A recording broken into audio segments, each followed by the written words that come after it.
MAGA voters are so desperate to find a way to blame Charlie Kirk's death on the left that they are failing to see the radicalization of Tyler Robinson into a groyper as the massive warning sign it actually is for their own families. And I think that willful ignorance is likely going to cost some of them their own sons. So let's talk about it. First, for any normies out there, groypers are a loose online network of far-right activists and online trolls who are led by Nick Fuentes and share anti-Semitic, anti-immigration, and Christian nationalist views. Groypers hated Charlie Kirk because they saw him as an establishment stooge and someone who wasn't nearly far enough right politically for their tastes. And Charlie hated them back, publicly dismissing them as disgusting extremists, after Nick's Groyper army began following Charlie from campus to campus in 2019, disrupting his events in the process. Now it appears that Charlie's killer, Tyler Robinson, was a member of the Groyper army. And this is particularly of note because of how staunchly mainstream conservative Tyler's upbringing was, having been raised by two MAGA parents and surrounded by an exclusively MAGA extended family.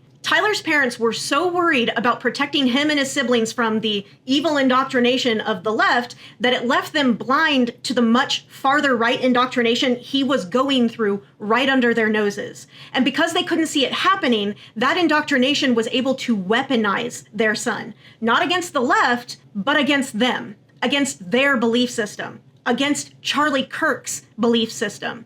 Even more painfully, I would argue that Tyler's parents unknowingly groomed him to accept that indoctrination by raising him in a belief system that almost exclusively defines itself in opposition to the evil that is leftist views. Mainstream conservatism in 2025 demands total fealty to itself and to its grand leader. So many conservative parents actively discourage or outright prohibit any questioning of that system as their children are growing up. But when you refuse to teach your children how to question your belief system, you leave them extremely vulnerable to any group that comes along preaching a more extreme version of that belief system. So if you've made it this far and you consider yourself to be a MAGA parent, please remember that what happened to Charlie Kirk is what it looks like when a conservative belief system gets magnified beyond recognition by online extremists. Teaching your children to question your belief system may feel counterintuitive to you, like you're opening them up to leftist indoctrination.